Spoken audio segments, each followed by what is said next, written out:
So today we're going to talk about battle damage and battle damage theory. Now you may have seen many builds throughout the years as you've been building Gunpla, or if you're new to it, you may have browsed across different Instagram accounts or maybe a couple of different magazines and seen these Gunpla kits that have been put together that look like they've been blown to bits, and you love the look. And admittedly, it's a really cool look when it's done right, and that's what we're here to talk about today. Right here, I have a 1/60th scale perfect grade Exia kit, and it came with the battle damage expansion set along with it. When thinking about doing realistic battle damage, you gotta take a couple of things into consideration. Now, just because this kit came with an expansion set from Bandai, doesn't mean that that in itself is the end-all be-all of realism.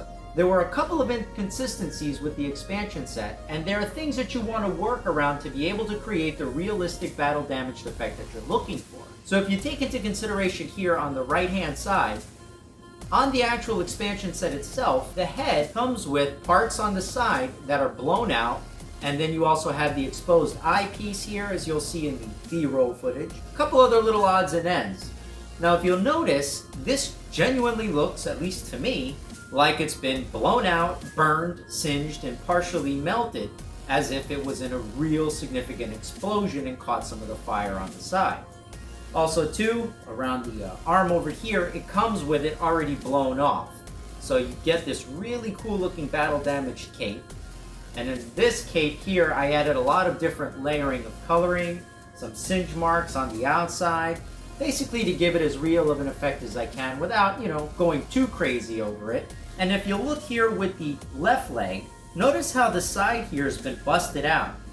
These actual capped pieces, or the green pieces here, which are supposed to be like the glass or plastic alloys, whatever it is, have been shattered and broken, and I myself have gone ahead and taken the liberty to break them a bit further to give it even more of a realistic effect versus just what's here in the stock little cracked effects on the front end of it. What we're going to do right now is together I'm going to show you how I'm going to customize this left leg piece right here.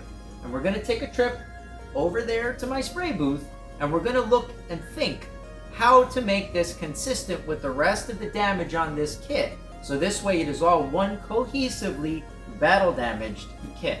Here I am in my spray booth right now. And the first thing that I'm going to take into consideration here in working on the left leg armor pieces is considering that this arm has been blown off. Now mind you, again, this is from the expansion set from Bandai itself. Since the arm's been blown off, I want to accentuate that damage was done around this area and out. Now if you'll notice, I already started doing some battle damage down here, and to me, I'm taking into consideration that this got a force blast or it got some ammo blast right on the side over here and got blown out, so this glass piece, if you will, has been busted out along with this piece here. We're going to add some different effects, paint effects here to really accentuate that it's been burned up and blown up. Now, I'm going to take this apart, this leg, set it down, and I'm going to take the rest of this kit and put it over to the side so it's safe from getting damaged. In this leg piece right here, what I'm going to do is I have the complete inner frame right here. So with this inner frame, I love the fact that I have this clear piece right here. Mind you, this kit comes in two different types. One has an LED kit to it and the other one does not. This one did not have the LED kit. So I added some holochromatic effects to it right here just to kind of give it a more dynamic look instead of the stagnant, clear, milky blue that comes with it. What I want to accomplish is to still allow this to be able to open up because there's a hinge here. What I want to do though is show more of this, and I feel that this all over here needs to go bye-bye. Same thing on here. So one way to do that, after coming up with, obviously the idea of how this thing got damaged, is to take a pencil or to take a pen, and you're going to mark what you want blown off, so to speak. So for me, if you'll notice here on this piece, there's a little support rod right here. I don't want to touch that support rod because then it's going to make this hinge a lot flimsier and the whole thing can snap off. I don't want to go that far. So what I'm going to do is trim out all over here and down over into here. And I'm going to do the same thing on this. Now I fit this on here and then set it up over here. That's how it's going to be on there. So let's say I want to take out all of this over here, and I want to expose that piece. So I make my rough area here that I want cut out, and this is where you can use multiple tools to be able to get the effects that you want. What I'm going to use for this, and again, you have to be very careful because of the fact that you don't want to overdo it, and then you're stuck in a position where you're going to have to improvise to fix the mistake that you made. In this case right here, I want to take all of this out, but make it look like it's been ripped off, kind of blown off. The way to do that, and the way at least I'm going to do that, is I'm going to take my regular nippers that I use to take the pieces out of the runners, and I'm going to make one little incision on the corner here, and I'm going to make another one up in here. So now I have two areas. As you'll see right there, that's already giving way and that's giving way. Then what I'm going to do is take a pair of regular old pliers. The good thing about the pliers is they have these ridges here. That's just going to add more to the textural effect. So what I'm going to do is go along my line that I scored, and I'm going to start to pull in the direction that I want to be able to get that tear out of the kit. Now you have to take this carefully and go slowly. If it doesn't go exactly the way you want it following the line, that is okay. You just sit back, take care, and take your time and start to peel up on the kit. Where you see it going too far, you dial it back. Because this is a weak area right here, you want to be careful you don't take this entire chunk off. Granted, you could always glue it back on, but we're trying to do a clean break here. So we take that, hold down here so this way we don't go too far, and allow this thing to rip more out than we want it to. We're going to use it just to guide. Again, you're going to have to squeeze tight there so you don't rip that part out. You don't break this. You definitely don't want to do that. We're going for controlled breakage, and that's why I did the release cuts, because the release cuts will allow ultimately where I want it to break. I have this nice torn out piece right here. I don't even have to go and fill any of this stuff in, because to me, I like the way that looks, or sanding it down. This looks pretty good. Matter of fact, it looks like it got a good chunk right out of here. I'm going to take this, overlay it on top of here.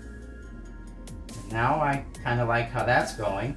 So same situation, although we can allow some of the actual inner frame here to stick out. So it doesn't have to be a flush cut. What I'm going to do there is, again, I'm going to take a look at how this is stacked on it. I can even go as far as leaving this like this and just leaving the battle damage there. But like I said, I want to expose this cool piece here that would otherwise be covered up unless this hatch was open. So I'm going to trim out around here. Let's give that a shot. Same situation. I'm going to put a relief cut on the corner, right where I want my tear to start, right there. It's probably best you have another pair of nippers, not the ones you use for actually cutting out your parts, because you can dull and break the nippers if you're not careful. And now what I'm going to do is start up here, tear down, start to pull out the areas again. And the other cool thing is I could leave it blown out like that. If I add a little paint effects, it's going to look like it's been, the metal itself has been bent. So there's many different effects you can do, techniques with these pliers. Twist it right off. Now let's fold this out a bit more. Take the corner edge. Let's fray it out a little more like this, so this way it gives that blown out effect really good. If I take my piece here, overlay the two, I now have a layered torn effect that I am very happy with. And now I've been able to expose some of that area, and this is exactly what I was going for. If I want to go even further, I can score this area here with a file. I would suggest you have different files in your effects kit. So I'm going to score this like so. This is a tri-point file. It's a triangle, but you can use the edge of any kind of file that you have. And I'm going to just score this right alongside here. Kind of make it so shrapnel and things like that went through it. Got some nice gouges. Now mind you, there is a back piece that goes here, I can leave that piece out altogether and just distress all this, or I can actually damage that part up too. Now we've got some nice scratches, some nice gouges here, and that's basically kind of it. But once I go and take this and put it back on the Exia kit, here's the effect that I was going for. So now there's the torn arm from the factory, or I should say it doesn't have the arm on it from the factory. But notice here how I took this piece, smashed it in on this side over here. So it's gotten the damage from both aspects of it, but the point is, it makes sense. It's not a nonsensical thing just to damage it for the sake of damaging it. Again, any battle damage you do has to make sense in order for it to be convincing by the time it's all said and done. Other different tools that you can use to create bits of battle damage, like let's say you have these plastic parts here to make them broken. I have a tiny little hammer that I use. It's a little brass hammer that I think we got from like Harbor Freight or something like that. You can use a regular hammer too, but the smaller the hammer, the smaller the tip, the more precise you can be in breaking some of these parts. Like this clear panel that's supposed to be on the actual arm piece, I'm going to hold it here, take the ball end of it, just tap down, and I got my first split right inside of that. I'm not going to say it's the easiest thing to do this because the splitting and cracking is pretty much at random. It's going to do it. If it breaks, don't worry about it because you can always go and super glue it back. That's what I wanted. I want it to be shattered just like that. Other items you can use to create certain parts of battle damage is a simple soldering iron. Especially if you have a tip that's already messed up, you can take this, melt it into the plastic, and that creates bullet holes. If you want to accentuate the burning effects even more, you can use an actual flame. Doing things this way though, you have to be very careful because it's uncontrolled in a way. You can still control it with the temperature by how long you're leaving the flame on the piece, but you got to be careful. So if I take this here, it'll immediately start to melt the areas that are thin, but we're going to give a melted metal singed effect. Now if that caught on fire, that's not the end of the world. It stinks, but it's going to leave a really nice bubbled up melted metal effect on there. But you have to be careful, don't overdo it. That's another thing when doing battle damage. Don't overdo it. It has to make sense. Just because a kit, or let's say a mech like this could have been blown up in real life, so to speak, doesn't mean that you're going to want to go that far with it because it's not going to display that well. It's going to look too forced. It's not going to look proper. It's not going to look balanced. So balance is key when doing any kind of realistic battle damage effects if you want to be able to have the kit for display. Because what happens to something that's been blown up too much? You throw it out. So you don't want to make it look like it's been destroyed so much that it really just belongs in the garbage. Today's video was a lot shorter than normal because all I wanted to do was give you a brief introduction into battle damage. Remember, as I mentioned before, you don't want to overdo it with your battle damage because in real life, if you did, it's going in the trash.